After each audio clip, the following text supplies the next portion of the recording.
The man who disappeared every Thursday. There was a period in my life when Thursdays became unbearable.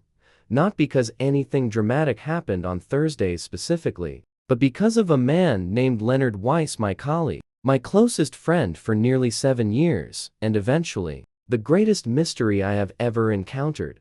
I first met Leonard at a publishing company in Istanbul, though he was originally from Austria. At the time, I was a junior editor with unrealistic ambitions and a constant fear of failure. Leonard, on the other hand, seemed entirely immune to anxiety. He moved through life with the peculiar calmness of someone who had already accepted every possible outcome. He wasn't charismatic in the conventional sense. In fact, most people initially found him distant. He rarely participated in office gossip, never attended company parties, and spoke with such precision that conversations with him sometimes felt rehearsed. Yet there was something magnetic about him. Perhaps it was his attentiveness. Leonard listened in a way that made people feel startlingly visible, as though he were examining not merely their words, but the architecture beneath them.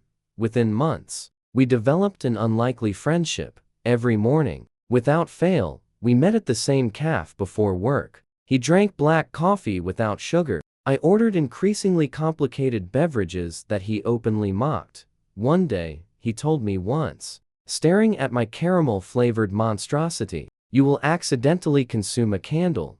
Over time, our conversations evolved into long philosophical debates about literature, memory, morality, and the quiet absurdities of modern life. Leonard possessed the rare ability to dismantle your opinions without humiliating you. Speaking with him often felt less like arguing and more like slowly discovering that your certainty had been constructed on unstable ground. And then there were the Thursdays. Every Thursday, Leonard disappeared. No explanation. No calls. No messages. At first, I assumed it was related to family matters or some private obligation. But after several years, curiosity eventually overcame politeness. One Wednesday evening, while we were leaving the office together during a heavy storm, I finally asked him, "Where do you go every Thursday?" To my surprise, he stopped walking. Rainwater dripped from the edge of his coat, while traffic lights reflected across the wet pavement behind him. Then he smiled faintly. "If I told you," he said, "you would begin looking at me differently." "That depends on the answer." "No," he replied quietly. "It depends on human nature." And with that infuriatingly cryptic statement, he walked away. Naturally, my imagination became unbearable after that. I developed theories. Perhaps he had another family somewhere. Perhaps he was secretly ill. At one particularly paranoid moment, I even convinced myself he might be involved in organized crime. Though this theory collapsed immediately because Leonard became visibly uncomfortable whenever waiters brought the wrong order. Then, one Thursday afternoon, everything changed. A snowstorm had paralyzed the city, and most employees left work early. Around 6 p.m., I realized I had forgotten an important manuscript in Leonard's office. Since the building was nearly empty, I used my spare access card to retrieve it. As I approached his desk, I noticed something unusual. One drawer remained slightly open. I would love to claim that I respected his privacy. Did not. Inside the drawer were dozens of old photographs, not ordinary family photographs, carefully restored portraits of strangers, elderly women standing beside destroyed buildings, young soldiers staring nervously at the camera, children sitting in classrooms that no longer existed. Beneath the photographs were handwritten notes in German, and underneath those notes was a newspaper clipping dated 1994. The headline read, "Local historian continues search for families lost during the war." When Leonard suddenly spoke behind me, I nearly dropped everything onto the floor. "You shouldn't have opened that." His voice wasn't angry, which somehow made it worse. I turned around slowly. "I'm sorry," I said immediately. "I was just curious," he finished calmly. For several seconds, neither of us spoke. Then Leonard sat down heavily in the chair beside the window. Outside, snow drifted silently through the darkness. Finally, he said, "My grandfather disappeared during the Bosnian War." I stayed quiet. "For years," Leonard continued, "my family knew almost nothing. No body, no witnesses. Just absence. He picked up one of the photographs carefully. So every Thursday, I work with organizations that identify missing persons and reconnect surviving families with historical records. I stared at him. All this time. Yes. Why didn't you tell anyone? He leaned back and sighed. Because people romanticize tragedy when it belongs to someone else. That sentence stayed with me for years, he explained. That many of the photographs came from archives destroyed during the conflict. Volunteers spent years restoring records, tracing names, interviewing survivors, and attempting to reconstruct fragments of interrupted lives. It's slow work, he admitted. Sometimes painfully slow, but meaningful, I said. He looked at me for a long moment before answering. Yes, meaningful. That night, we remained in the office for hours while he told me stories I suspect he had never shared with anyone before. Not dramatic stories, not cinematic stories, human stories, stories about brothers searching decades for sisters, about letters that arrived 20 years too late, about people who continued setting places at dinner tables for relatives who would never return. At one point, Leonard said something I have never forgotten. History is not the past, he told me quietly. It is the emotional residue the past leaves inside living people. Years later, after Leonard passed away unexpectedly from a heart condition, I inherited one small box from him. Inside were photographs, handwritten notes, and a short letter addressed to me. At the very end, he wrote, "Most people wish to be remembered. I think the greater moral responsibility is learning how to remember others. Now, every Thursday evening, I visit the same cafe where we once argued about literature and terrible coffee, and sometimes, when the city becomes quiet enough, I still expect him to walk through the door wearing that old gray coat, prepared to dismantle another one of my opinions with terrifying politeness." The silence between floors, several years ago, before remote work became normal, and before people began treating exhaustion as a personality trait. I worked in the headquarters of a multinational consulting firm in central Istanbul. The building itself was a monument to corporate ambition. 43 floors of glass, steel, and carefully engineered intimidation. Everything inside seemed designed to remind employees that time was money, and that human beings were merely temporary instruments in a much larger machine. Felt strangely psychological.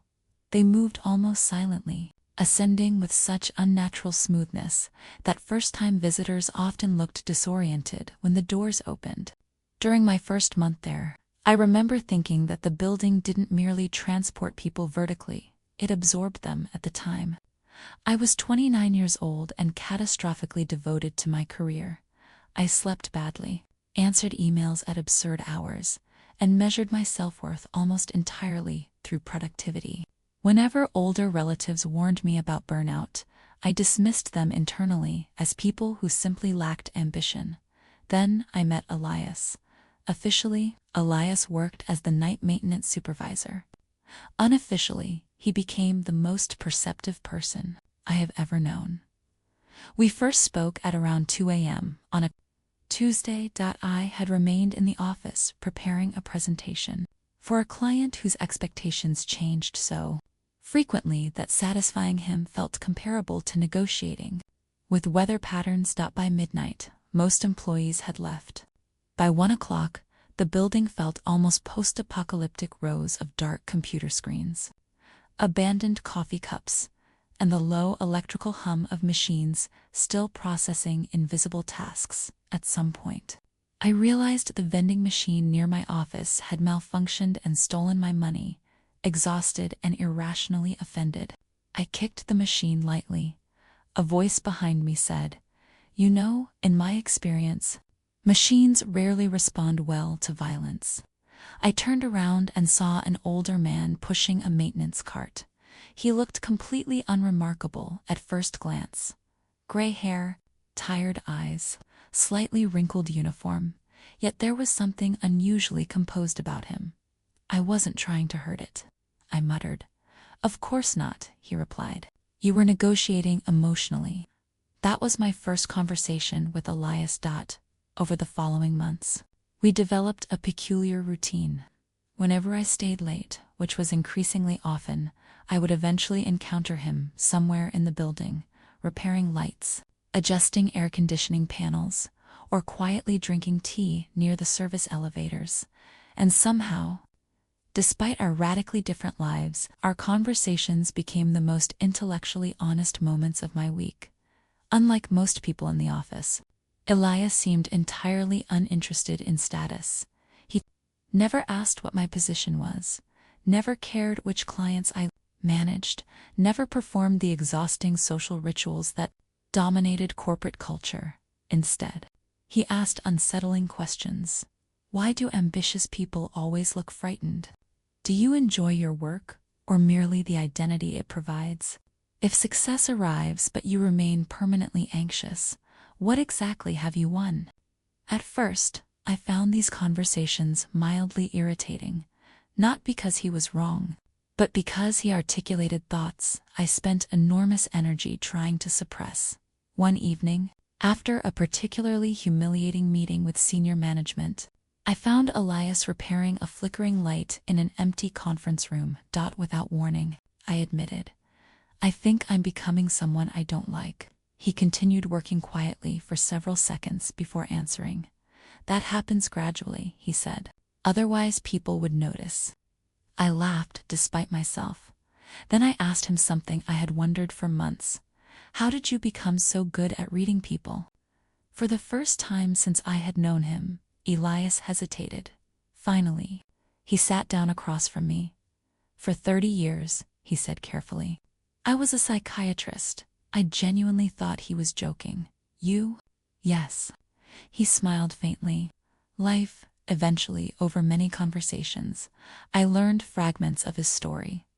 He had once been highly respected in his field. He taught at universities, published research, and treated patients for decades, full-time during the final years of her life after she died. He discovered something deeply uncomfortable. He no longer recognized the ambitious man he had spent decades constructing. So, he disappeared from that world, completely. No conferences, publications, no professional prestige. Maintenance job because, according to him, it allowed him to observe humanity without people performing intelligence. I never forgot that phrase. During a thunderstorm, the entire building temporarily lost power. Emergency lights activated across the hallways while rain struck the windows, violently enough to sound like static. Employees who remained in the building became visibly anxious almost immediately. People checked phones compulsively. Some complained about deadlines, panicked about unsaved work. Meanwhile, Elias sat calmly beside the darkened elevators, drinking tea from a paper cup. "You seem unusually relaxed for someone trapped in a powerless skyscraper," I observed. He smiled. "Most people are not frightened by silence," he replied. "They are frightened by what arrives when distraction disappears." The lights returned several minutes later, almost instantly. Everyone resumed working as though nothing had happened.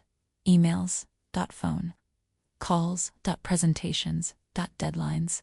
The machine had restarted, but something inside me had shifted. Over the next year, I began noticing uncomfortable truths about my own life. I realized I had confused achievement with meaning. I had relationships that were professionally useful but emotionally hollow. I had no hobbies anymore, no patience, no stillness. I was permanently connected to the world and profoundly disconnected from myself. Eventually, after months of internal conflict, I resigned from the company. When I told Elias, he nodded as though he had expected it long before I did. "Are you sure?" he asked. On my final evening in the building, we shared tea together near the service elevator where we had first met. I asked him one last question. "Do you ever regret abandoning your old career?" Elias looked toward the city lights beyond the windows. Then he answered quietly, "No, I regret how long it took me to understand that being admired and being at peace are entirely different things. Years have passed since then. The company still exists. The skyscraper still dominates the skyline, and occasionally, when I pass it at night, I find myself staring at the illuminated windows high above the city. Sometimes I wonder how many exhausted people are still inside, convincing themselves that survival and success are synonyms. And sometimes, in quieter moments, I remember Elias sitting calmly beside dark elevators during a thunderstorm, entirely unafraid of silence,